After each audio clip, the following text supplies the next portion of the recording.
Gurmagat, Ceann Comhairle.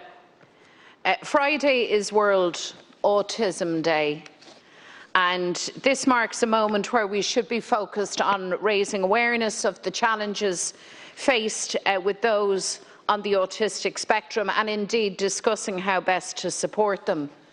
But instead, we find ourselves again discussing how badly the state treats and fails children with additional needs.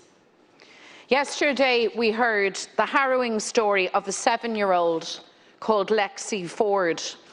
Her parents have been told that she'll have to wait until 2026 for school-age support.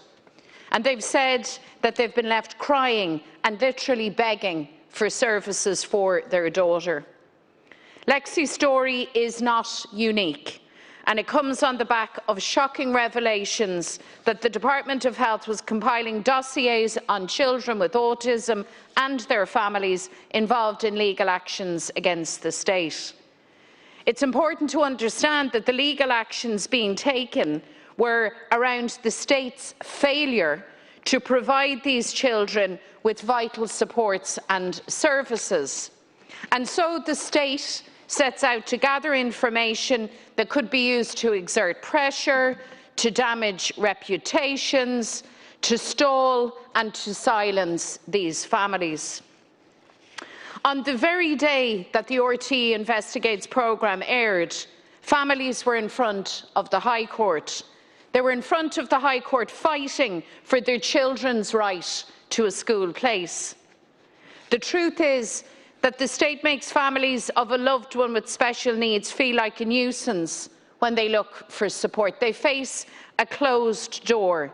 And the truth is that the state only gives begrudgingly, and it withholds services and support begrudgingly. And of course, those who dare to take the system and the state on in the courts, those who refuse to be silenced, well, the state then goes on the attack and vilifies them. And this is a story we know only too well. It was one faced by brave people like Bridget McCole, Louise O'Keefe and Sergeant Maurice McCabe.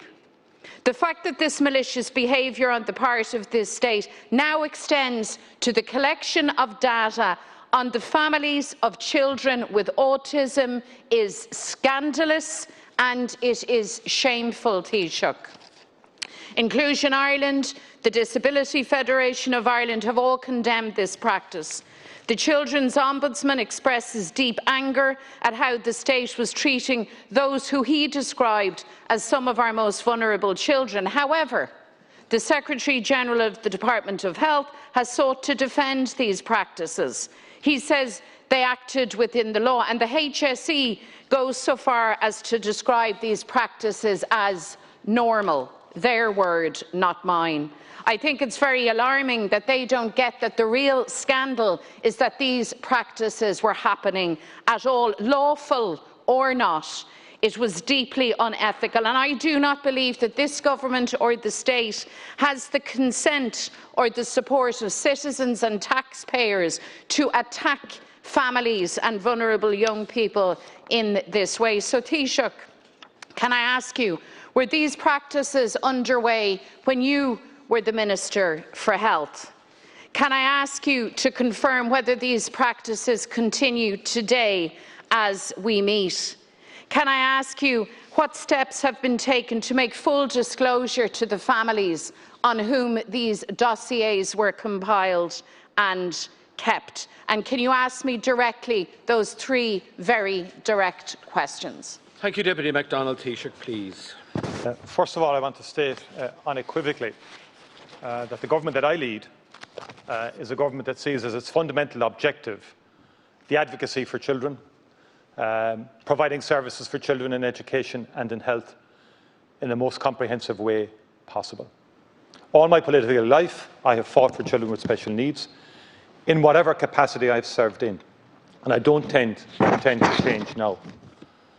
And when I was First Minister for Education back in 1998, I introduced groundbreaking change to education services for children with special needs, and in particular children with autism. Because hard to credit, back in 1998, children with autism they weren't even recognised as being a specific educational category deserving of specific educational supports. We changed that. I led that change, providing pupil-teacher ratios for the first time for all children with special needs, and specifically for children with autism in respect of the special classes, in terms of 1 teacher, 2 special needs assistants for every 6 children, providing supports in the mainstream classes for children with autism, and providing support for children with autism in special classes. So, Deputy, I respect your right to raise issues, but don't you dare ever accuse me of trying to attack children with autism. That is not what I am about. That is not what my colleagues in government are about. Yes, the state has failed in the past, and the state can do better right now in terms of providing additional places for children with special needs. And that's something I'm particularly focused on right now. But cut this kind of thing out, of saying you're somehow in some virtuous world and everybody else in here have no empathy on the government side or desire or policy focus to do better for children with special needs or children more generally. That just is not accurate and it's not correct. There has been an explosion and expansion of services for children with special needs in education. That's incontrovertible. But I would like to do more, and particularly in terms of therapies and in terms of children having access to more therapies in a timely manner. And that's something that both in education and health we're currently focused on. Now, I watched the prime time programme, and I would not, in any set of circumstances, support any department seeking, for example, to breach patient-client confidentiality. That would be intolerable and unacceptable and unethical. But the Department of Health do not accept that assertion, and they're conducting a very rigorous review of that. And as I have said, the government will appoint a multidisciplinary team in terms of assessing that situation and giving the full story around it. You've made assertions there. You have damned the officials in the Department of Health without allowing them an opportunity, perhaps, to give their perspective on it. They're parents too. They have children as well. They're not, immune or somehow unfeeling, unethical people. It's easy to brand people in that manner in this House, but is it fair to do so without having full knowledge of the full situation? I repeat, there should never be any attempted breach of patient-client confidentiality, and no department or official or anyone in government should ever seek to, approach clinicians, for example, in terms of seeking files in respect of children on which there are legal cases. Now, I'm not clear yet as to whether that happened in any sort of systemic way. You're talking about, you used the phrase here, compiling dossiers. That has been denied. And a report was compiled on this. So maybe we need to just pause and get the full story here in relation to it. But it's unacceptable that that would happen. And I can assure you that the government's commitment and our role and function is to advocate for children and provide for children. Thank you, Taoiseach. Deputy McDonald. Count Corla, as I said, on the very day that this programme aired, setting out these shocking revelations, families were before the court, bringing the state to account for a failure to provide for places for their children at school. I have branded, and let me repeat my branding, of the practice of compiling and holding files and dossiers on children with autism and on their wider families by the HSE, the Department of Health, or any other organ of the state for the purposes of facing off legal challenges, to be absolutely scandalous, shameful, and a practice that should not be indulged in. And rather than engaging now in distractions, Taoiseach, you might answer the questions I put to you, because I asked you, when you were the Minister for Health, was this practice of compiling files and dossiers of this nature underway?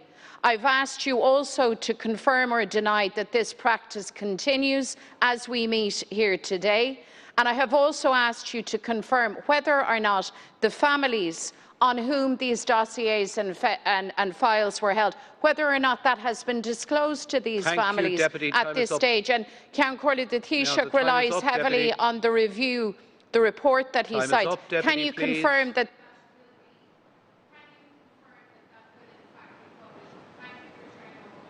I didn't turn off your microphone or anyone else's. Thank you. Taoiseach.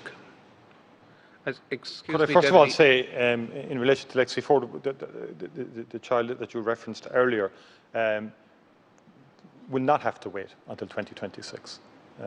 And we'll make sure that that is the case. No child should have to wait that length of time, of course not.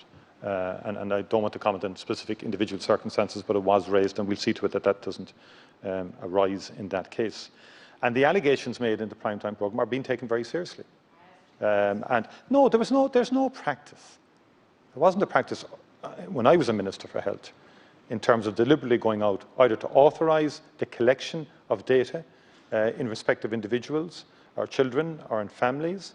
What normally happens, from my understanding of litigation, is that pleadings are made, and that in the course of the interaction between legal teams, that very often the plaintiffs will provide information to obviously justify the necessity for additional educational supports and health supports. Thank you, Taoiseach. Time is up. I mean, as I've said very clearly, any breach of patient-client confidentiality, or any attempt by any official or anybody to ring up a doctor or ring up a consultant, you know, as happened, they had documentation in respect of one case there. That would be totally wrong. Time is up, and please. unethical, as I've said. It's not something I would condone. You're not a leader, Deputy McDonald. No, a point of order, Ceann Comhairle. A point of order. Sorry, and that's... Can't you raise a point? Sorry, Taoiseach. Microphones for the second week in a row. Can't raise... Ceann Comhairle, why is the Taoiseach's microphone remaining on when he continues to speak for about 30-40 seconds? For the second week in a row, various leaders have their microphone turned off. I'm asking, resume your seat. I'm asking that this be clarified. Why are microphones being turned off? The Taoiseach's microphone remains on. Why are microphones being turned off? Deputy, please resume your seat. Please do not bring the House into disrepute. Please. But I'll tell you what, in more than 5 years occupying this chair, I have never turned off anybody's microphone. I have asked people to abide by the time limits, which are generally ignored. Will you not ignore me and please resume your seat? You're out of order. You're out of order. Resume your seat. Resume your seat. Resume your seat. Now, this debate is